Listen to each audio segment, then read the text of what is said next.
untuk meningkatkan pengembangan platform pelaporan data masyarakat dan penyebaran informasi kesehatan dalam penanganan lapor COVID-19. Jawa Timur menjadi daerah pertama yang akan menjadi bagian dalam pelaksanaan proyek kerjasama ini. Kami juga merintis kerjasama dengan pemerintah daerah lain. Nantikan kabar baik selanjutnya. Terima kasih kepada semua rekan media yang hadir hari ini. Semoga semua dalam keadaan sehat ya. Webinar ini sedang direkam. Kami akan mengirimkan rekamannya kepada rekan media setelah acara selesai. Rekan media yang mau bertanya, silakan menggunakan fitur live QA di pojok kanan untuk menuliskan pertanyaan. Nanti kami akan pilih pertanyaan untuk ditayangkan dalam acara ini. Untuk membuka peluncuran kerjasama lapor COVID dengan pemerintah Provinsi Jawa Timur, kami persilahkan Her Majesty Ambassador to Indonesia and Timor Leste, Bapak Owen Jenkins. To open the launch of Lapor COVID-19 partnership with East Java Government, please welcome Her Majesty Ambassador to Indonesia and Timor Leste, Mr. Owen Jenkins.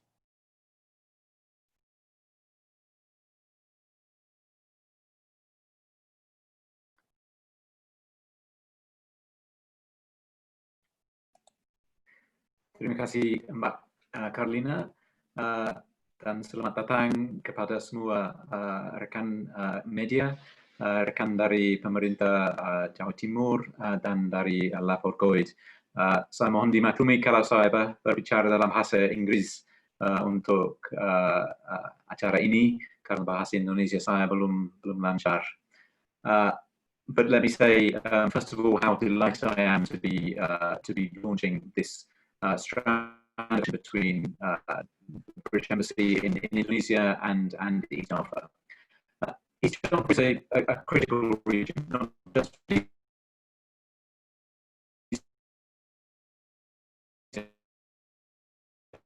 action has never been stronger than today. We're collaborating in business, in sport, in education.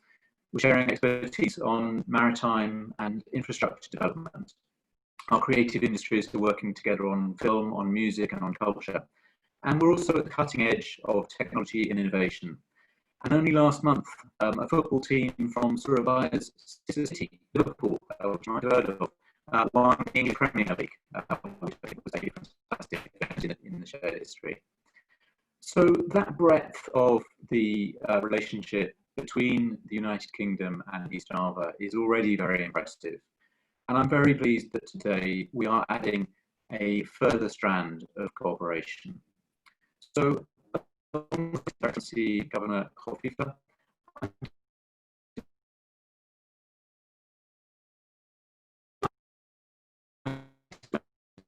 COVID-19.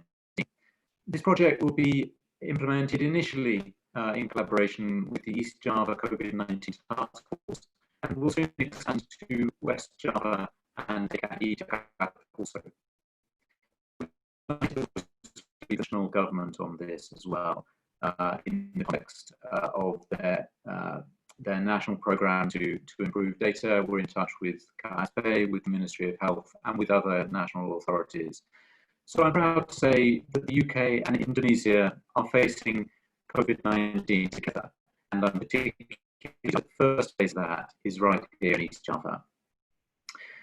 And we're focusing on this area of data because I think around the world, all countries have learned that unless we know what's going on with COVID-19,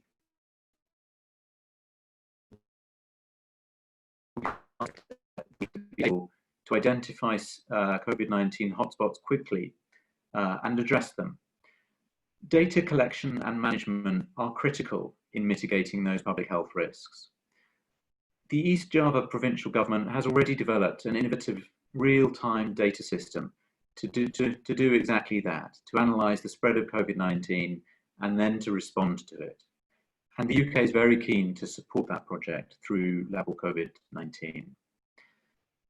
So Lapor COVID-19, which we'll hear a little bit more about later, has been working very quickly to develop an online platform for citizen reporting on COVID-19, which will interact with the official East Java datasets to enhance our shared understanding of COVID-19 hotspots and trends in cases. This project will also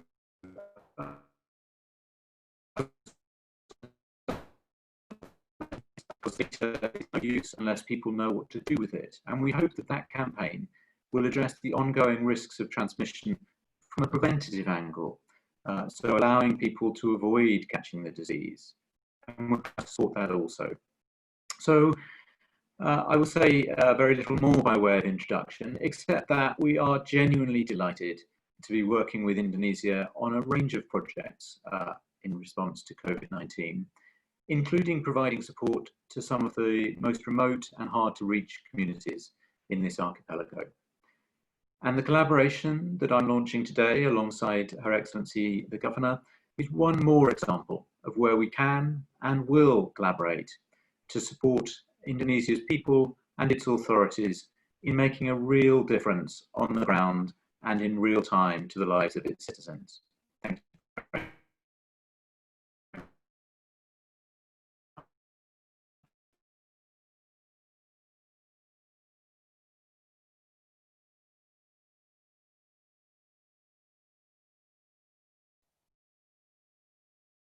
Okay, thank you for your warm welcome, Pak Owen. Saya ingin memberikan sedikit gambaran tentang apa yang diceritakan oleh Pak Owen tadi. Dalam pidatonya, Pak Owen menekankan hubungan baik pemerintah Inggris dan pemerintah Provinsi Jawa Timur. Kolaborasi ini sudah sejak lama terjadi di bidang bisnis, olahraga, dan pendidikan. Bersama Gubernur Khofifah, kolaborasi teknologi dan inovasi dapat mempercepat penanganan pandemi COVID-19 ini. Proyek Lapor COVID senilai sekitar 56.000 pound sterling atau sekitar 987 juta rupiah ini akan dijalankan di Jawa Timur dan akan meluas ke Jawa Barat dan DKI Jakarta. Pengumpulan dan tata kelola data sangat penting dalam mempercepat identifikasi wilayah terdampak COVID-19. Pemerintah Provinsi Jawa Timur sudah mengembangkan inovasi sistem data real-time untuk menganalisa sebaran COVID-19. Lapor COVID akan bekerja sama untuk mengembangkan platform ini. KSP maupun pemerintah pusat melalui Kementerian Kesehatan sudah mengetahui mengenai inisiatif ini dan kami juga akan mencoba mengintegrasikan dengan platform Kementerian Kesehatan yaitu Sehatpedia. Pemerintah Inggris akan terus mengembangkan kolaborasi dengan pemerintah Indonesia dalam penanganan COVID-19 dan agar menjangkau masyarakat marginal di berbagai daerah di Indonesia.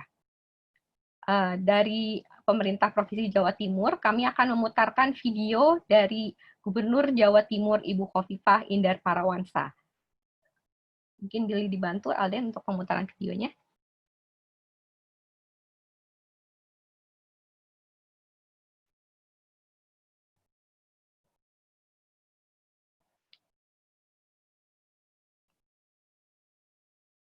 Suaranya belum keluar.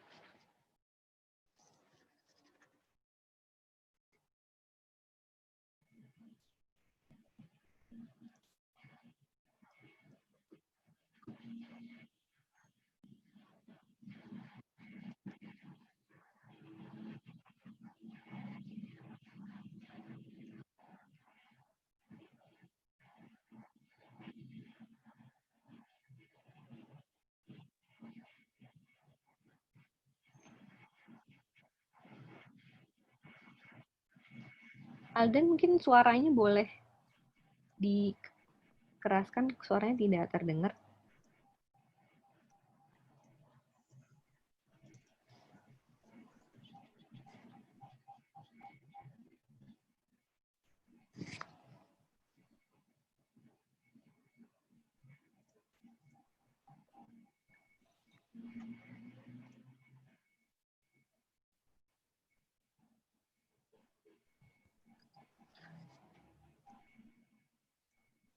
Kita melakukan semua pihak.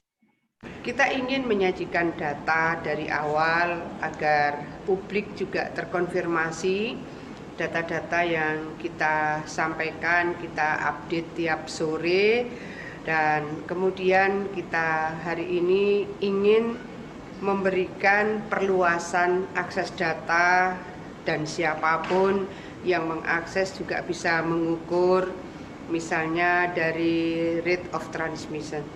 Mereka bisa tahu bagaimana sebetulnya kondisi persebaran COVID-19 di kabupaten kota masing-masing di Jawa Timur. Misalnya juga attack rate, kita juga ingin menyampaikan pesan kepada masyarakat bagaimana sebetulnya kewaspadaan tetap harus kita jaga. Bagaimana kemudian rekomendasi pentingnya disiplin untuk menjalankan protokol kesehatan itu harus kita suarakan bersama-sama. Nah, platform digital hari ini menjadi solusi yang memungkinkan kita bisa meluaskan berbagai informasi real time. Kenapa real time? Supaya intervensi kebijakan kita itu bisa langsung diikuti, dilaksanakan, dan masyarakat terkonfirmasi apa yang diintervensi hari ini adalah apa yang memang hari ini mereka lihat dalam data-data melalui platform digital. Tentu kami menyampaikan terima kasih bahwa lapor COVID yang disupport oleh British Embassy memberikan support kepada Pemprov Jawa Timur agar seluruh jajaran kabupaten kota di Jawa Timur dan halayak luas di Jawa Timur bersama-sama bergotong royong menyelesaikan masalah demi masalah agar hal-hal yang terkait dengan upaya pencegahan penyebaran COVID, upaya untuk memutus mata rantai penyebaran COVID, semua bisa dilakukan oleh semua pihak. Pemerintah melakukan, elemen-elemen strategis melakukan, TNI Polri membantu luar biasa. Masyarakatlah di garda terdepan untuk menjalankan pendisiplinan protokol kesehatan itu. Dari lapor COVID, tentu kami berharap bahwa support dari British Embassy, terutama yang mulia Honorable Awan Jenkins, British Ambassador for Indonesia, kami menyampaikan terima kasih atas support yang sangat diperlukan bagi pemerintah Provinsi Jawa Timur dan tentu bagi seluruh masyarakat di Jawa Timur. Jika kita mendapatkan support data real time, maka intervensi kebijakan juga bisa dilakukan dengan presisi yang lebih tinggi dan hasil yang lebih signifikan. Terima kasih untuk seluruh supportnya bagi Pemprov dan masyarakat Jawa Timur.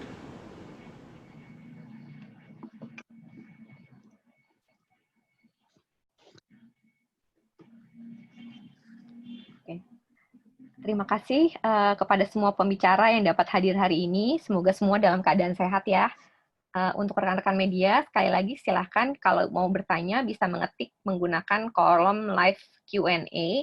Nanti kami akan panggil kepada media yang terpilih. Terima kasih. Dalam konferensi pers hari ini telah hadir Her Majesty Ambassador to Indonesia and Timor Leste, Bapak Owen Jenkins, co-initiator dan co-leader dari Koalisi Masyarakat untuk COVID-19 atau Lapor COVID, Ibu Irma Hidayana. Mbak Irma, mohon menjelaskan dengan singkat mengenai Lapor COVID. Rekan media juga nanti dapat melihat grafik RT yang dibuat Lapor COVID untuk Jawa Timur. Silakan, Mbak Irma. Baik, terima kasih banyak Mbak Karlina. Thank you so much Ambassador Owen for such a great opportunity and support for us Lapor COVID-19. Saya mau mohon izin menggunakan bahasa Indonesia. Lapor COVID-19 ini unik teman-teman media. Jadi kami ini sebenarnya terdiri dari para individu yang berkumpul jadi satu gitu ya. Berkumpul, kita itu saling bahu-membahu, gotong royong untuk memberikan apa yang kita bisa, kapabilitas yang kita bisa. Saya kebetulan dari public health, ada teman-teman dari data science, ada teman-teman dari IT developer, ada teman-teman jurnalis, ada para epidemiolog muda, sosiolog, dan saya pikir pakar-pakar muda yang masih independen itu sangat memiliki dedikasi dan komitmen untuk bekerja sama dengan kami bahu-membahu untuk berkontribusi menangani pandemi. Jawa Timur ini unik sekali. Kami melihat sejak awal karena kami memang fokus kepada underreporting cases dan data, dan ketika kami melihat ke website Provinsi Jawa Timur tentang COVID, mereka sejak awal sudah memiliki data yang cukup terbuka, dan lengkap, terutama mengenai ODP dan PDP yang meninggal. Nah, dari sini kita melihat bahwa keterbukaan ini harus menjadi role model bagi provinsi yang lain, dan kita sedang mendorong terus untuk semakin lebih terbuka, misalnya membuka data tes PCR dan lain sebagainya untuk menginformasikan apa yang sebaran kasus yang sebenarnya di Jatim. Kami juga sangat mengapresiasi kepada pemerintah Jawa Timur, Ibu Gubernur Khofifah Indar Parawansa, yang sebenarnya cukup terbuka untuk berkolaborasi dengan bagian dari masyarakat sipil gitu. Amanah WHO untuk menangani pandemi ini kan harus melibatkan masyarakat sipil secara bermakna gitu, nggak cuma partisipasi aja, ikut diundang meeting dan lain sebagainya, tapi terlibat, bekerja sama, duduk bareng untuk mewujudkan transparansi data. Hasil kerja yang kami lakukan ini ternyata mendapatkan dukungan yang luar biasa berarti, tentu saja bagi kami sendiri, lapor COVID-19, dan juga bagi tim Pemprov Jawa Timur. Dukungan berasal dari Kedutaan Besar Inggris yang berlokasi di Jakarta dan ada juga di Jawa Timur. Kami ucapkan terima kasih, terutama kepada Bapak Ambassador Owen atas kepercayaannya. Semoga apa yang kami lakukan bisa mendorong integrasi transparansi data yang bermakna dan bisa menjadikan basis analisa yang tepat untuk penanganan pandemi yang ada khususnya di Jawa Timur, pada umumnya ada di Indonesia. Mungkin kami bisa share data tentang grafik angka reproduksi kasus di Jawa Timur, mungkin ke bawah lagi ya, mungkin Mbak Alin atau ada di mana? Nah, kami membangun bersama-sama. Jadi Kedutaan Inggris sangat unik, kami sangat mengapresiasi karena tidak mencanangkan harus melakukan ABC, itu tidak. Tapi dukungan itu sepenuhnya dipercayakan kepada kami, Lapor COVID, dan juga tim Provinsi Jawa Timur, untuk mendiskusikan dan mengidentifikasikan masalah data apa saja yang dibutuhkan untuk melakukan intervensi bersama. Saya kira ini contoh dukungan dari donor yang sangat kami apresiasi dan layak untuk menjadi model untuk dilakukan oleh para support atau donor yang lain. Terima kasih.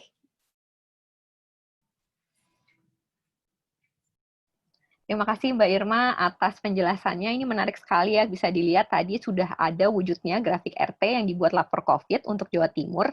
Dan memang kekuatan dari pemerintah Inggris adalah dalam pengelolaan dan tata kelola data. Jadi ini semoga dapat membantu untuk penanganan COVID secara ke depannya. Kemudian dari Provinsi Jawa Timur, kami ada tim kuratif gugus tugas percepatan penanganan COVID-19 pemerintah Provinsi Jawa Timur, Bapak Makian Jibril Al-Farabi. Bapak Makian ini juga merupakan alumni UK, lulusan University College London, dan alumni Chevening Indonesia Alumni. Pak Makian mungkin mohon menjelaskan dengan singkat kerjasama lapor COVID dengan pemerintah Provinsi Jawa Timur. Terima kasih. Ya, Assalamualaikum warahmatullahi wabarakatuh. Ya, sebelumnya saya ucapkan terima kasih banyak kepada Ambassador Owen Jenkins yang sangat peduli sekali dengan masalah COVID khususnya di Indonesia dan Jawa Timur, sekaligus dari rekan-rekan lapor COVID yang selama ini sangat berjuang keras sekali untuk membantu Jawa Timur dalam menangani COVID-19 ini, khususnya di bidang data dan analisis di bidang epidemiologi.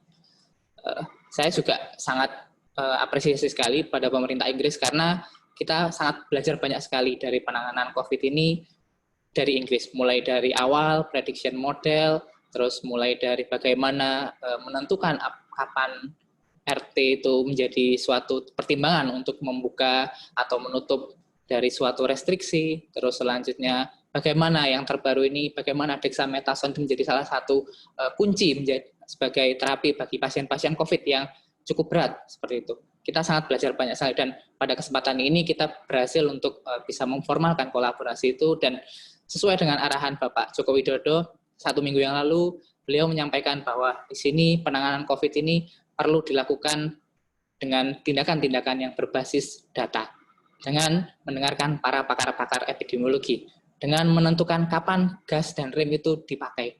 Dan dari sinilah dengan kolaborasi dengan kawan-kawan dari Kawal COVID ini, kita bisa mendapatkan data yang lebih akurat, real time, dan transparan, serta ini bisa digunakan untuk masyarakat sendiri, karena seperti yang dijelaskan sama Mbak Irma, penanganan COVID ini butuh kerjasama semua pihak, mulai dari masyarakat, pemerintah, bisnis, terus pemerintah lokal, dan semua stakeholder dan akademisi. Nah, di sini dengan keterbukaan data ini harapannya ini akan meningkatkan partisipasi dari publik, maupun dari akademisi, maupun dari industri untuk bisa bersama-sama bergotong royong untuk menyelesaikan masalah COVID-19 di Jawa Timur ini. Dan selama ini di Jawa Timur ini memang salah satu hal yang kita miliki, aset yang kita miliki adalah social capital. Oleh karena itu, intervensi-intervensi yang kita lakukan saat ini rata-rata berbasis dari grassroots, mulai dari Kampung Tangguh yang saat ini sudah ada di sekitar 1.502 kampung, di mana kita bisa melakukan intervensi-intervensi seperti pembatasan, micro lockdown bisa berbasis lokal. Dan harapannya inovasi-inovasi seperti itulah yang nantinya bisa dikembangkan di Jawa Timur ini. Karena dengan adanya transparansi data, digabungkan dengan social capital, yaitu kemauan gotong royong dan kerjasama, harapannya ke depan ini bisa menjadi kunci untuk menangani pandemi COVID-19 di Jawa Timur ini. Terima kasih. Menarik sekali ya itu soal analogi rem dan gasnya ya dari Pak Jokowi. Dan Digital Access Program memang mengutamakan juga agar akses digital dapat menjangkau masyarakat marginal. Dengan inisiatif ini yang bahkan sampai bisa ke level kampung, kami harapkan juga semua informasi kesehatan yang penting untuk diketahui masyarakat dapat menjangkau seluruh lapisan masyarakat. Jadi mari kita mulai sesi tanya jawabnya. Saya akan membacakan dulu pertanyaan yang sudah dikirimkan oleh rekan media yang sudah submit sebelumnya. Untuk rekan media yang mau bertanya, masih kami tunggu. Silahkan ketik pertanyaannya di menu live Q&A. Saya akan panggilkan nanti nama medianya yang untuk bertanya. So let's begin the question and answer session. Pertanyaan akan saya bacakan untuk dijawab berdasarkan urutan. Pak Owen dulu, nanti baru Mbak Irma, dan baru Pak Makian. I will read the pre-submitted questions sent by the journalist. Please kindly answer with this order, Pak Owen, Mbak Irma, dan Pak Makian. Okay, so the first one dari Wella Sherlita from MNC Media Group. This is for Pak Owen. The purpose of this program and its benefit to what is the purpose of this program and its benefit to Indonesia? That's a very good question, and I think that the basic purpose of this is to inform the understanding of the government of East Java about the number and the location of cases or people who have symptoms that could be COVID-19. And we hope that this will support and work in parallel with the fantastic efforts that the government's already making. That comes from this project, which comes from Lapor COVID, will help the government to identify and follow up on those cases. And so it will enable the government to tackle the epidemic in a more effective manner. I think every government around the world knows that data is critical to tackling the epidemic. We in the UK have been learning about how to do this, and I think this project will benefit Indonesia and in particular East Java by allowing a more focused and effective campaign against COVID-19. Thank you. Thank you Pak Owen. Jadi sebagai singkatnya, Pak Owen menjelaskan bahwa data itu memang sangat kritikal bagi pemerintah, baik di Indonesia maupun juga di UK sendiri. Sehingga kita sekarang sama-sama belajar untuk menggunakan data dalam pengambilan kebijakan. Pertanyaan selanjutnya dari Tom Cokro Utomo from MNC. Ini untuk Mbak Irma. How to effectively improve public awareness towards COVID-19 and live with a proper protocols. While new normal is the key message here, it seems many only take the normal part. Is it a wrong diction or does it just need more elaboration and in-depth communication in daily basis? Seberapa efektif pemahaman masyarakat terhadap COVID-19 dan hidup dengan protokol yang baik? Dengan new normal sebagai pesan kunci, banyak yang hanya menganggap hanya normal saja. Apakah permasalahan pilihan kata atau perlu elaborasi mendalam dalam komunikasi sehari-hari? Baik, terima kasih untuk pertanyaannya, Mas Tommy Cokro dari MNC Group. Sepakat sih sebenarnya jawabannya ini harus diksinya ini harus diperjelas lagi, dielaborasi lagi. Kenyataannya sebenarnya kita kan sedang hidup normal aja sekarang ya, banyak kita melakukan aktivitas normal dan lain sebagainya. Namun yang perlu ditekankan adalah bahwa data statistik, perkembangan penambahan angka kasus maupun angka yang meninggal, baik yang sudah terkonfirmasi COVID-19 maupun yang masih berstatus ODP dan PDP, karena mungkin ada hambatan dan limitasi terhadap akses tes PCR, itulah yang harus diinformasikan ke publik, yang harus lebih dielaborasi lagi, dan harus sama-sama mencari cara yang baik, bersama-sama duduk dengan warga, dengan masyarakat, mengkomunikasikan dan mengkonsultasikan bagaimana kita bisa memahami edukasi pandemi atau literasi pandemi ini secara bersama-sama.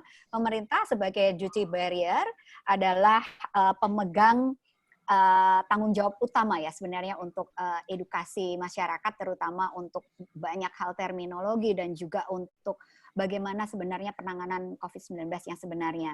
Nah, kalau kita spesifikkan kasusnya untuk Jawa Timur, sebenarnya pola-pola kerjasama ini, di mana ada komponen warga, komponen masyarakat sipil, komponen pemerintah, yang duduk bareng gini ya, kita kan posisinya sekarang duduk sama rendah, berdiri sama tinggi, menjaga keterbukaan, berkomitmen untuk terbuka, berkoordinasi, saling melakukan kritik yang membangun untuk mencapai goal penanganan pandemi di Jawa Timur misalnya, saya kira itu bisa diluruskan. Terminologi-terminologi yang perlu dielaborasi dan mungkin agak sedikit misinformasi harus diluruskan bersama. Menarik sekali Mbak Irma, soalnya kita juga kan mau menjangkau masyarakat marginal, jadi pemaparan pesannya juga harus inklusif agar semua orang bisa mengerti maksudnya apa. Mungkin jadi kalau ada perlu yang kita didiskusikan dari Mike itu soal istilah maupun nanti kita kalau menyelenggarakan kampanye untuk kesehatan masyarakat itu juga nanti kita akan bisa kembangkan bersama dengan proyek ini ya. Pertanyaan selanjutnya ini untuk Pak Makian, Dika Putra dari Trans7. Bagaimana peran transparansi data dalam menekan penyebaran COVID-19 di Jawa Timur? How is the role of data transparency in preventing the spreading of COVID-19 in East Java? Thank you, Pak. Ya, baik. Jadi ada fenomena-fenomena yang menarik ya dengan transparansi data di Jawa Timur ini. Jadi justru kita ingin cerita bahwa sebenarnya kolaborasi pentahelix ini muncul dari transparansi data. Mulai dari yang pertama, dulu ketika kita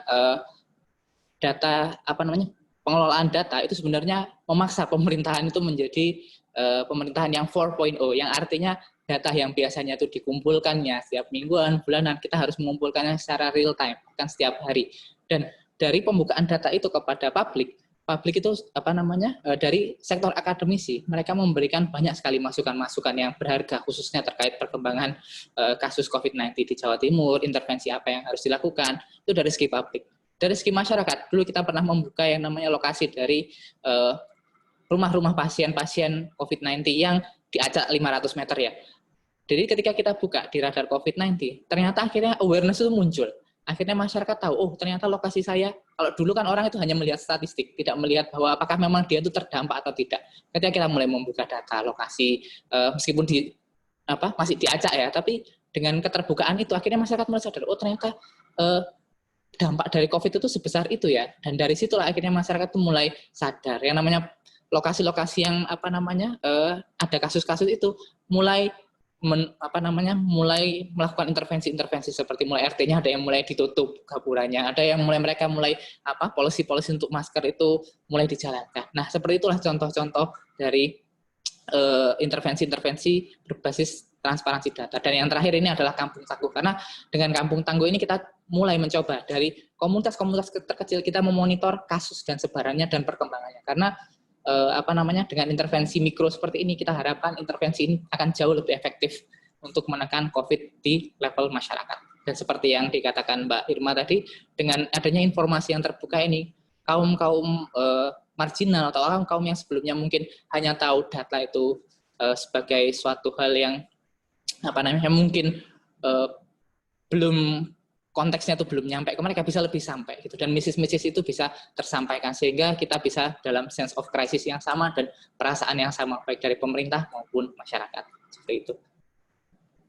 Terima kasih Pak Makian. Memang ya, ini kemarin aja ya ketika kita minta data ini, kan kita dapat data nih per 1 Juli ini, Pak Makian aja kemarin udah langsung, ini mau ada data dari tanggal 2 Juli. Jadi memang data di pemerintah Provinsi Jawa Timur ini real time, dan kita akan kembangkan agar datanya semakin kaya untuk dapat mempermudah analisa-analisa kebijakan maupun analisa dari pakar-pakar lainnya yang akan dilibatkan oleh tim lapor COVID-19. Selanjutnya saya akan buka sesi pertanyaan langsung dari wartawan. I will open direct question from the journalist. Untuk rekan media yang mau bertanya, masih ditunggu, silakan langsung ketik pertanyaan di menu live Q&A. Saya akan panggilkan nama media yang akan langsung bertanya. Mohon rekan media untuk menyebutkan nama media dan nama lengkapnya. Terima kasih. Pertama dari Mariska, dari jawapos.com. Mungkin Mbak Mariska boleh di-unmute. Silakan Mbak Mariska bisa langsung bertanya aja.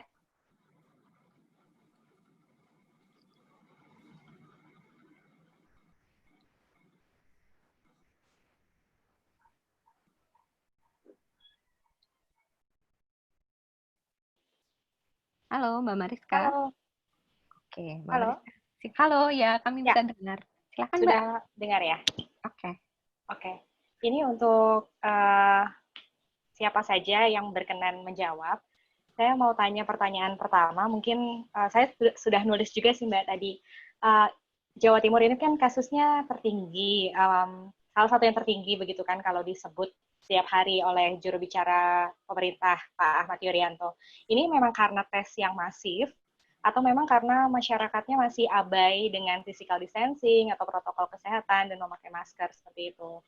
Lalu pertanyaan saya yang kedua, seperti kita tahu juga kan kemarin Wali Kota Surabaya Tri Risma hari ini juga sampai meminta maaf begitu kepada ID karena adanya kasus yang cukup tinggi ya di sana ya. Nah ini bagaimana mengatasi situasi seperti ini begitu. Terus yang ketiga pertanyaan saya, banyak dokter dan suster yang di sana juga meninggal karena kasus COVID. Bagaimana Jawa Timur bisa mengatasi hal ini? Itu saja. Terima kasih. Oke, silahkan. Mungkin ada yang mau menjawab, Mbak Irma atau Pak Makian atau Pak Owen?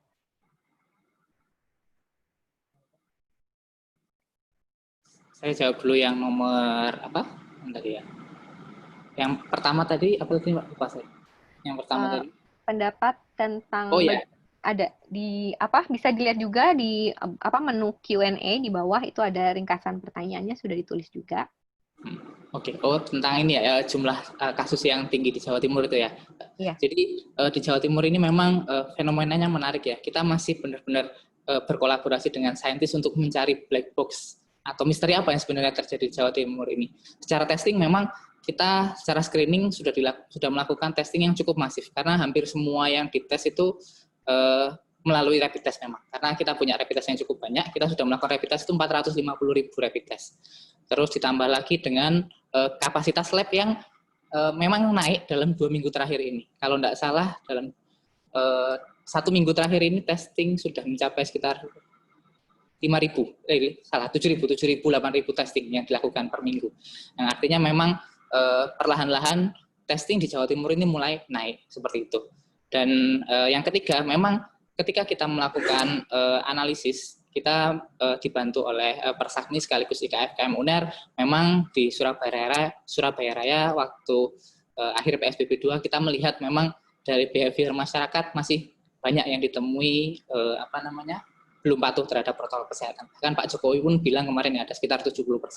Nah, itulah yang sekarang menjadi poin-poin intervensi kita. Oleh karena itu, kenapa kita menggerakkan yang namanya intervensi berbasis kampung, terus habis itu kita membagikan masker, kemarin sudah kita membagikan 2 juta masker, itu harapannya intervensi-intervensi yang memang menegakkan protokol kesehatan itu akan lebih masif. Dan kemarin kita juga sudah berdiskusi antara Surabaya, Sidoarjo, Gresik untuk merumuskan suatu aturan yang lebih ketat lagi, khususnya terkait penerapan protokol kesehatan, sekaligus sanksi yang lebih yang lebih tepat kepada masyarakat seperti itu.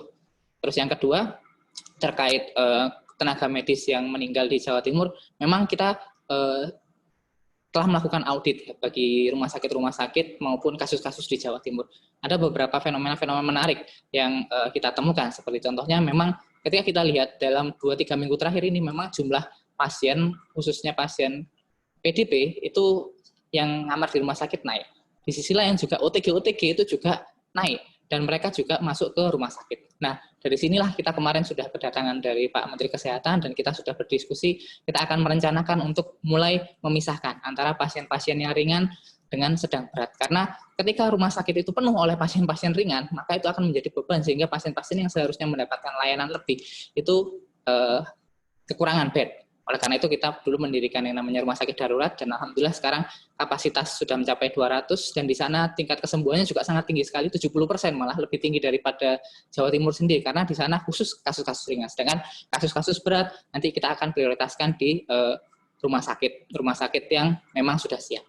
Dan terkait masalah tenaga medis tadi, kita juga akan memastikan bahwa ketercukupan dari APD mereka, sekaligus dengan meratakan beban ini, otomatis beban itu tidak terkonsentrasi di beberapa rumah sakit saja. Karena seperti yang kita lihat bahwa fenomena-fenomena pasien COVID yang terkonsentrasi hanya dalam satu rumah sakit saja, itu akan membuat beban tenaga medisnya itu menjadi semakin berat dan resiko paparan akan naik gitu ya. Dan yang kedua, kita juga jadwal dari tenaga medis itu benar-benar diatur gitu ya. Karena kalau bisa mereka paparan terhadap pasien itu sangat diminimalkan. Karena kuncinya perlindungan pada tenaga kesehatan itu ya pastinya alat perlindungan diri dan paparan seminimal mungkin, seperti itu. Oke, terima kasih banyak Pak Makian. Mungkin Mbak Irma mau menambahkan, mungkin bisa menceritakan. Baik. Kita kan mau ada tentang vulnerability map itu, mungkin bisa diceritakan juga. Oke, baik. Terima kasih Mbak Mariska Firdani. Saya mau, kayaknya bagian saya nomor 1 ya. Apa sih pendapat kami tentang apakah Jawa Timur itu tesnya banyak, menunjukkan kasus banyak, itu bagus atau enggak, dan lain sebagainya ya. Menurut hemat kami memang semakin, kan gini, semakin banyak melakukan tes PCR, maka semakin banyak pula kasus positif mungkin ya yang akan didapatkan gitu ya. Kalau tesnya dilakukan sedikit, berarti kasusnya sedikit. Di satu sisi, ini hal bagus ya, kita tahu ada banyak kasus di Jawa Timur. Satu sisi ini bagus, tapi di sisi lain ini juga PR besar, cukup menyedihkan juga, dan kita harus melakukan sesuatu juga tidak bagus ya, karena ketika menemukan banyak kasus, artinya memang transmisi si virus corona ini itu masih melaju secara cepat dan juga menyebar kemana-mana gitu ya. Nah, inilah yang kemudian memang menjadi fokus kerjasama kami berdua. Tentu saja Lapor COVID memiliki batasan-batasan bagaimana untuk berkolaborasi dan berperan.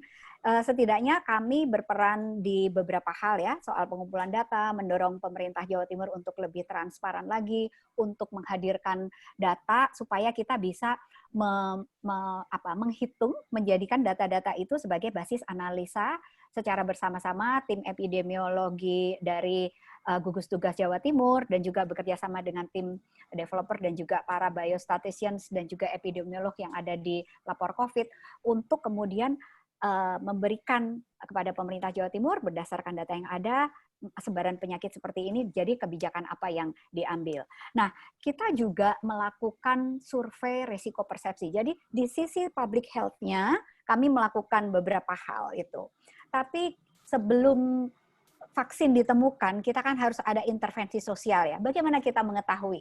Dan Jawa Timur ini sangat beragam sekali populasinya ya. Ada yang urban, ada yang suburban, ada yang kampung-kampung kumuh, ada yang di pedesaan yang masih luas space-nya dan lain sebagainya.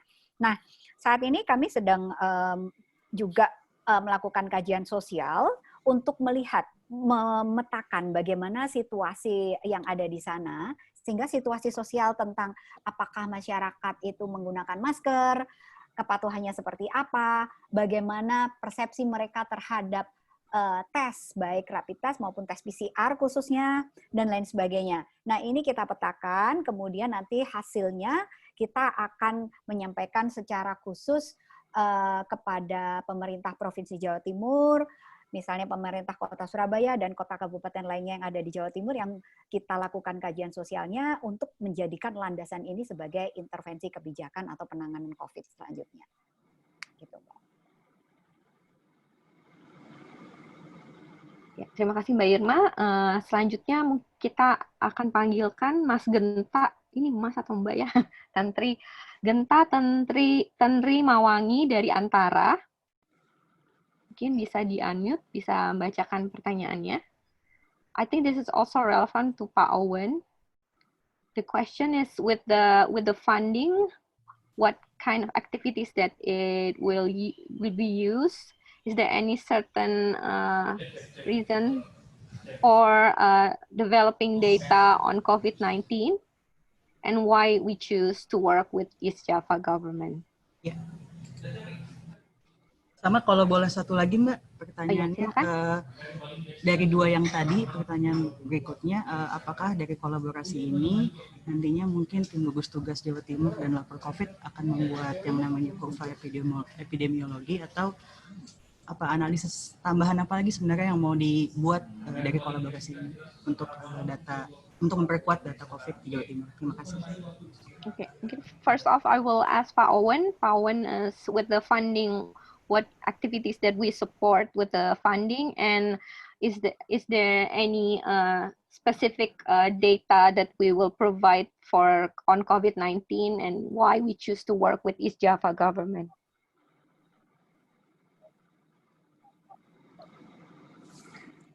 Sure. I mean, firstly, I would say, excuse me, in terms of what the funding will support, we don't want to be too prescriptive. We don't insist that LAPOR COVID or the East Java government use it for very specific things.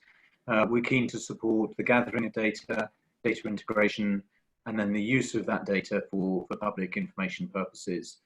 But as has already been said, the people on the ground know better than we do how to use that data and how to use the money. So in discussion with us, we are very open to that. And the question as to why we're working with East Java, there's a couple of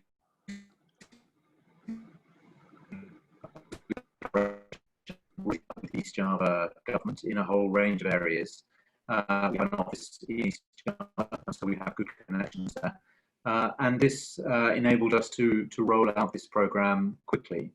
As I said earlier, we do hope to also expand the program to East Java and Jakarta, but East Java was ready first, and we didn't want to delay. Thank you.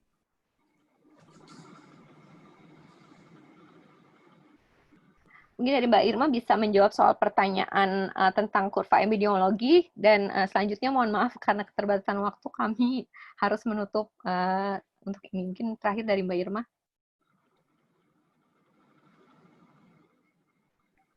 Baik, terima kasih pertanyaannya. Ini sangat menarik dan kami sangat dengan senang hati bisa membangun kurva epidemiologi untuk Jawa Timur dan mungkin wilayah-wilayah lain yang akan berkolaborasi dengan kami. Tapi membangun kurva epidemiologi itu tidak seperti membangun seperti membangun rumah itu perlu batu bata, perlu semen, perlu pasir dan lain sebagainya ya.